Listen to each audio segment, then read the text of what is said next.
on to the next skill for us. Here we're going to be plotting each rule on the graph provided. So I want you to actually draw a graph. And to do this, we are going to use table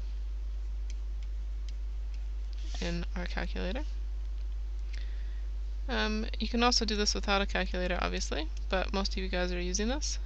So in table, you're going to enter your rule, and remember that we can change the values that we're searching through with set. So let's put our rule in first. So in this case, we don't have to put in the y or the m here. We're just going to say 3x plus 2. So 3x plus 2. And if I hit table, it starts off at 1 and gives me a bunch of values. And remember, these are points on our graph, x comma y or 2 comma 8.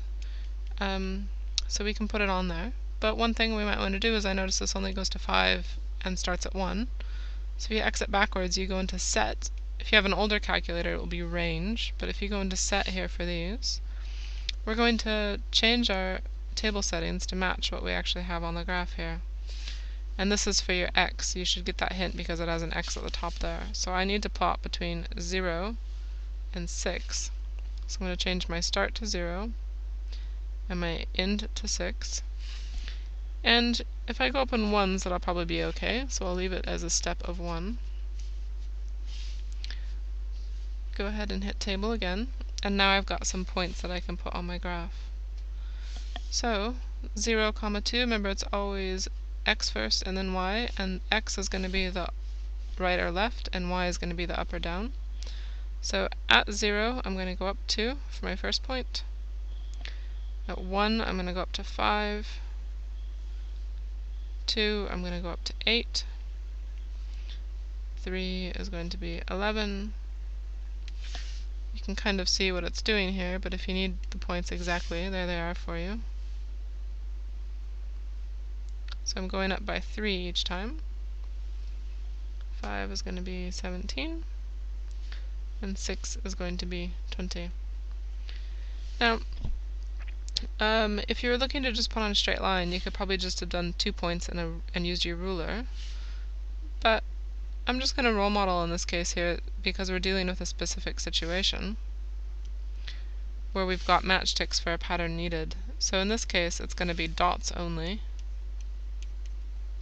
because we wouldn't want to build half a pattern or use half a matchstick here.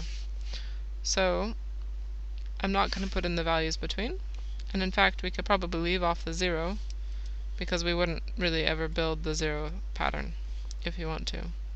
So because we're dealing with a pattern, something realistic, we're going to use dots. There'll be no Y-intercept because you wouldn't build the 0th pattern of matches. And that will work for these ones. So you just want to watch out for that in the context. Again, if you put the line through those, you'll get an achieved, but it sometimes can make a difference between an excellence and achieved on a graph, whether how you put in a line or put on the dots. Okay, now the next thing they've asked for here is for us to find any Y-intercepts, X-intercepts, or min-maxes, etc. that are important for it.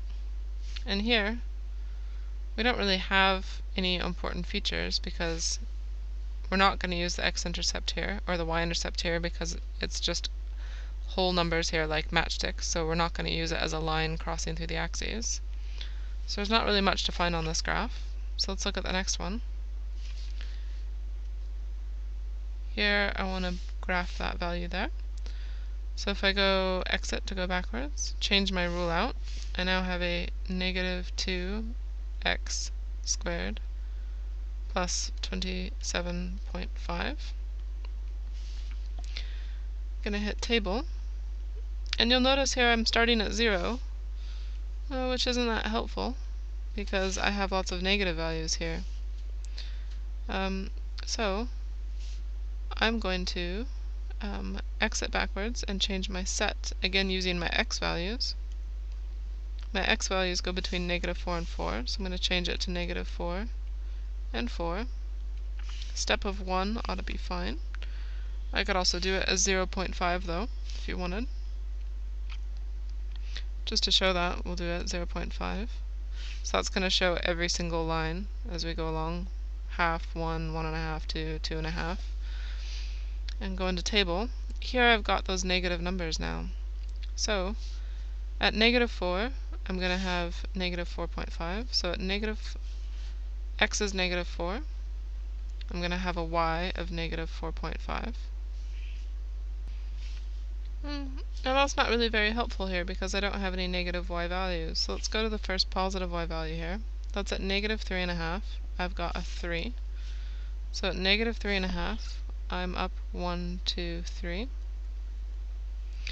And some of you want to use every single point in here, but it's going to take a lot of time to put all those points on here.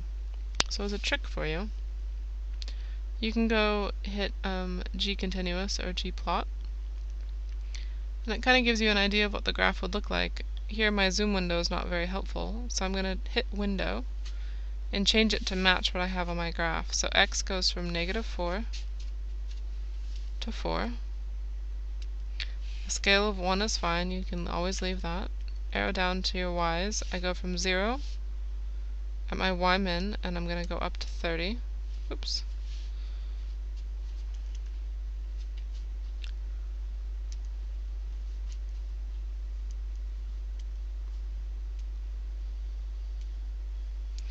There you can start to see it a bit better. Go back into window, get that to 30. Go ahead and show it in table again. And if I hit Gplot here, I can kind of see what it's supposed to be doing. So this is showing me the same style of graph that I've got, and I can see it should look sort of like a parabola. So important features to get would be the maximum and the Y-intercepts, or the X-intercepts, and maybe another point or two. So I've kind of got one point already. If I exit back and just kind of scroll through, I see that they keep getting bigger. And at some point, it gets really big and starts to get smaller again, and that happens here at 0 and 27.5. So at 0, going up to 27.5, so that's 26, 27, 28, 29, 30. So 26, 27, 27 and a half. I'm going to put in a point. And I might check on another few. How about 2.5, so 1, 2.5, and up 13. Sorry, 15. 2.5 up 15. And parabolas will be symmetrical, so I might find the other one that's 15 here at negative 2.5 and up 15.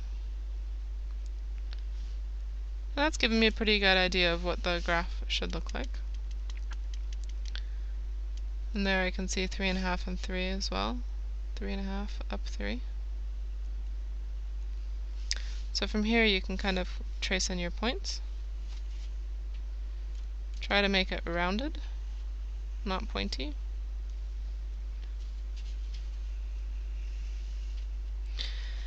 And for precision, one thing that's important to do is to try to get the x-intercepts correctly on there accurately, and that's hard to see on table. So once you've got an idea here, another place we can go to is menu. Go into graph.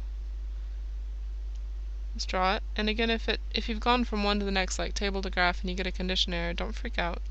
Just retype the equation. Sometimes it doesn't like the copied version. So negative 2x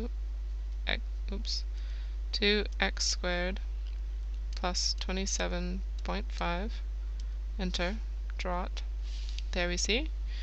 And now we can use our G-solve to find some of these important features. So our x-intercepts are always going to be what we call the roots. So I'm going to hit root, and you can see I've got my x-intercept down here. It's hard to read on the graph, so if I exit out, draw it, bring that axis up a little bit more so I can see it, and I might just zoom out once so I can see all the important things, the max and the roots. So G-solve, root gives me my x-intercepts. And I see it's supposed to be negative 3.7, so that's just right about where I had it there, somewhere coming down to here.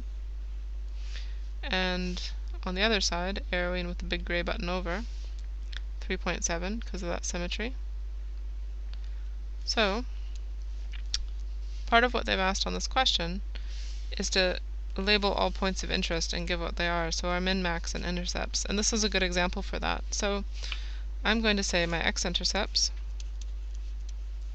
and they want these given as points, so don't just tell me 3.7, but remember a point is always x comma y.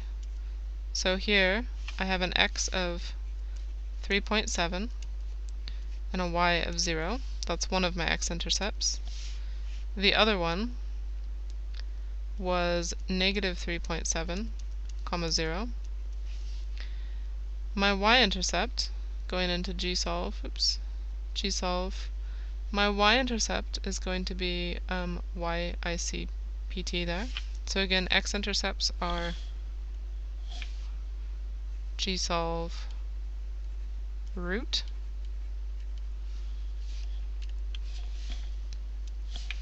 My y-intercept, hitting on it here, is going to be at 0, 27.5, so 0, 27.5, and that is going to be gsolve, and that's y-IC-PT is the button. Next thing that we can find here as important features would be to get the max, which we can kind of see we have, but to remind you of that, if you hit gsolve max will get you the maximum. And remember, on parabolas it'll be a maximum if it's upside down like this, or a minimum if the parabola is the other way around, so make sure you're looking for the right one. So my maximum is going to be at 0, 27.5 as a point. And sometimes they ask you in context, like how high would this arch be, so the height, you'd have to be specific to say is 27.5, because that's the y-axis that you're dealing with there.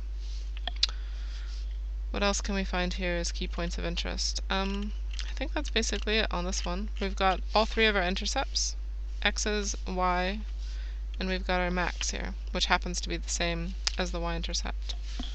So again, your max is also going to be in gsolve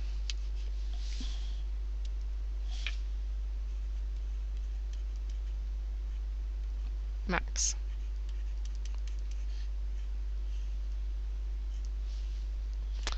Right, so remember gsolve, just get zoomed to the right spot so you can see everything, and if you need specific points to put on a graph, you're going to use table.